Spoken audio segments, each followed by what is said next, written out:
যদি আপনার কাছে একটা ক্রেডিট কার্ড থাকে এবং হঠাৎ টাকার প্রয়োজনে আপনি এটিএমে গিয়ে ক্যাশ তোলেন কিংবা বাজারে কোনো দোকান থেকে টাকা ক্যাশ করান, তাহলে আপনি মস্ত বড় একটা ভুল করছেন। আসলে এটাকে শুধু ভুল বলা ভুল হবে, আপনি নিজের পকেট থেকে একটা বড় অঙ্কের টাকা লোকসান করছেন। কেন জানেন? কারণ যখনই আপনি এটিএম থেকে ক্রেডিট কার্ড দিয়ে টাকা তোলেন, ব্যাংক আপনার উপর হেভি চার্জ বা মোটা অঙ্কের জরিমানা চাপিয়ে দেয়। আর যদি বাজার থেকে কোনো এজেন্টের মাধ্যমে টাকা তোলেন, সেখানেও আপনাকে 3 থেকে 4% পর্যন্ত চার্জ দিতে হয়। আর আপনিও নিরুপায় হয়ে হাসি মুখে সেই টাকা দিয়ে আসেন।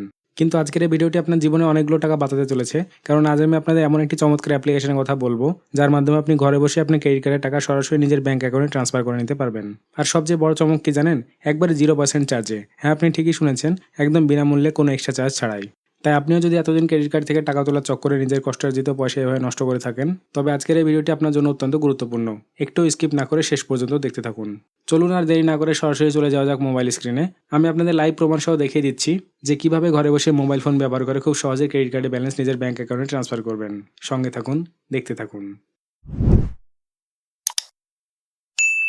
তাহলে এর জন্য আপনাকে কী করতে হবে? এই ভিডিওর ডেসক্রিপশনে আমি আপনাদের সুবিধার জন্য একটি লিঙ্ক দিয়ে দিয়েছি। সেই লিঙ্কে ক্লিক করলে আপনার মোবাইল ফোনের প্লে স্টোর খুলে যাবে। সেখান থেকে অ্যাপ্লিকেশনটি ইনস্টল করে ওপেন করে নেবেন। অ্যাপটি ওপেন করার পর গ্র্যাব অফার অপশানে ক্লিক করবেন। এরপর লগ ইন করার জন্য কন্টিনিউ উইথ গুগল অপশানে ক্লিক করে খুব সহজে লগ ইন করে নেবেন। লগ ইন হয়ে গেলে উপরে থাকা ইনস্ট্যান্ট মানি অপশানে ক্লিক করবেন। এরপর ওকে লেটস গো অপশানে ক্লিক করে প্রয়োজনীয় পারমিশন অ্যালো করে দেবেন। তারপর আপনার যে কোনো একটি মোবাইল নাম্বার সিলেক্ট করে কন্টিনিউ করবেন। এরপর আপনার নাম এবং প্যান কার্ড নাম্বার লিখে কন্টিনিউ ক্লিক করবেন। এবার পে ভিয়া ক্রেডিট কার্ড অপশানে ক্লিক করবেন। তারপর প্রথমে যে টিউশন অপশানটি দেখতে পাচ্ছেন সেটিতে ক্লিক করবেন। এখানে আপনাকে সেই টাকার পরিমাণ লিখতে হবে যা আপনি আপনার ক্রেডিট কার্ড থেকে ব্যাঙ্ক অ্যাকাউন্টে ট্রান্সফার করতে চান। টাকার পরিমাণ লিখে কন্টিনিউ করবেন। এরপর একটি নতুন পেজ খুলবে, যেখানে আপনাকে রিসিভারের তথ্য দিতে হবে, অর্থাৎ যে ব্যাঙ্ক অ্যাকাউন্টে টাকা পাঠাবেন সে ব্যক্তির তথ্য এখানে দিতে হবে। প্রথমে রিসিভারের নাম লিখবেন, তারপর তার মোবাইল নাম্বার লিখবেন। এরপর টার্মস অ্যান্ড কন্ডিশনস বক্সে টিক দিয়ে কন্টিনিউ করবেন। এরপর রিসিভারের ব্যাঙ্ক অ্যাকাউন্ট ডিটেলস দেওয়ার অপশন চলে আসবে। এখানে একটি গুরুত্বপূর্ণ বিষয় জানিয়ে রাখি, আপনি যদি নিজের ক্রেডিট কার্ড থেকে টাকা ট্রান্সফার করেন, তাহলে রিসিভারের তথ্যের জায়গায় নিজের নাম বা নিজের ব্যাঙ্ক অ্যাকাউন্ট নাম্বার দেবেন না। এখানে আপনাকে অন্য কারো ব্যাঙ্ক অ্যাকাউন্টের তথ্য দিতে হবে। যেমন আপনার পরিবারের কোনো সদস্যের ব্যাঙ্ক অ্যাকাউন্টের তথ্য ব্যবহার করতে পারেন, তাহলে আপনার টাকা সহজে সেই অ্যাকাউন্টে ট্রান্সফার হয়ে যাবে। এবার এখানে রিসিভারের ব্যাঙ্ক অ্যাকাউন্ট নাম্বার এবং আইএফএসসি কোড লিখে কন্টিনিউ ক্লিক করবেন। কন্টিনিউ করার পর আপনি দেখতে পাবেন এখানে আপনার পুরো পেমেন্টের ডিটেলস দেখানো হবে, অর্থাৎ আপনার ক্রেডিট কার্ড থেকে কত টাকা ব্যাঙ্ক অ্যাকাউন্টে ট্রান্সফার করতে যাচ্ছেন সেটি এখানে দেখানো হবে। আপনি দেখতে পাচ্ছেন আমরা 30,000 টাকা ট্রান্সফার করার জন্য সিলেক্ট করেছি। এই 30,000-এর উপর এডুকেশন ফি হিসাবে 708 টাকা চার্জ দেখানো হচ্ছে, অর্থাৎ এখানে 600 টাকা প্রসেসিং ফিজ নেওয়া হবে, যার উপর 18% জিএসটি যোগ হয়েছে। তাই মোট পেয়েবল অ্যামাউন্ট দাঁড়াচ্ছে 30,708 টাকা। এখন আপনাদের মনে হতে পারে, আমি তো বলেছিলাম এই ট্রান্সফারটি 0 চার্জে হবে, তাহলে এখানে অতিরিক্ত 708 টাকা কেন দেখাচ্ছে? চিন্তা করবেন না, একটু পরে আমি দেখাবো কিভাবে চার্জটি কমানো বা অফসেট করা যায়। পদ্ধতিটা খুবই সহজ।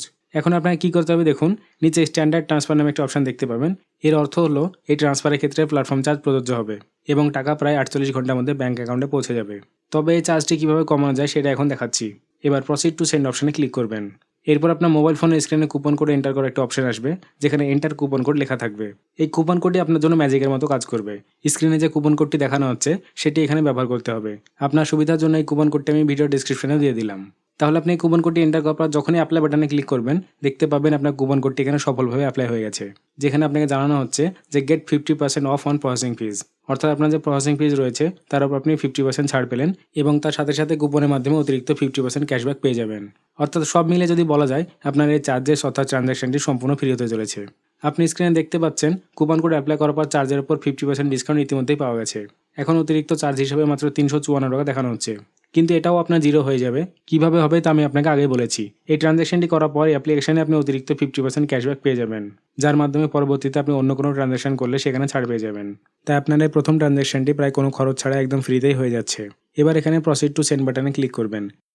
এরপর প্রসিড টু পে অপশানে ক্লিক করবেন। এখন আপনার মোবাইল নম্বরটি টাইপ করেন কন্টিনিউ ক্লিক করবেন। এরপর কার্ডস অপশানে ক্লিক করে আপনার ক্রেডিট কার্ডের সমস্ত ডিটেলস সঠিকভাবে এন্টার করবেন এবং তারপর কন্টিনিউ করবেন। এরপর আপনার ক্রেডিট কার্ডের সঙ্গে ব্যাংকে যে মোবাইল নম্বরটি লিঙ্ক করা আছে সেই নম্বরে একটি ওটিপি পাঠানো হবে। সেই ওটিপিটা এখানে লিখে আবার কন্টিনিউ করবেন। কন্টিনিউ করার পর দেখবেন আপনার ট্রানজ্যাকশন সফলভাবে সম্পন্ন হয়েছে। আপনার কার্ডে তথ্য ভেরিফাই হয়ে গেছে এবং পেমেন্টও সফল হয়েছে। এখন তৃতীয় ধাপে বেনিফিশিয়ারি কনসেন্ট অ্যাওয়ার্টেড নামে একটা অপশন দেখতে পাবেন, অর্থাৎ যে ব্যাঙ্ক অ্যাকাউন্টে টাকা পাঠানো হবে সেই ব্যক্তির হোয়াটসঅ্যাপ নম্বরে একটি লিঙ্ক পাঠানো হবে। সেখানে গিয়ে থেকে কনসেন্ট বা অনুমতি দিতে হবে। তিনি ইয়েসে ক্লিক করে অনুমতি দিলেই এই তৃতীয় ধাপটিও সম্পূর্ণ হয়ে যাবে। এরপর সঙ্গে সঙ্গে বেনিফিশিয়ারিও ভেরিফাই হয়ে যাবে। তারপর চতুর্থ ধাপে আপনার টাকা ব্যাঙ্ক অ্যাকাউন্টে ট্রান্সফার হওয়ার প্রক্রিয়া শুরু হবে। এখানে আপনাকে একটি নির্দিষ্ট সময় দেখানো হবে যার মধ্যে টাকা আপনার ব্যাঙ্ক অ্যাকাউন্টে পৌঁছে যাবে। এখন দেখুন, এখানে যদিও একটা নির্দিষ্ট সময় দেখানো হয়, তবে আমি আমার ব্যক্তিগত অভিজ্ঞতা আপনাদের সঙ্গে শেয়ার করছি। আমি এই অ্যাপের মাধ্যমে অনেকবার ক্রেডিট কার্ড থেকে টাকা ব্যাঙ্ক অ্যাকাউন্টে ট্রান্সফার করেছি। আমার ক্ষেত্রে প্রায় প্রতিবারই 4 থেকে 5 ঘন্টার মধ্যে টাকা ব্যাঙ্ক অ্যাকাউন্টে পৌঁছে গেছে। খুব কম ক্ষেত্রে পুরো 48 ঘন্টা পর্যন্ত অপেক্ষা করতে হয়।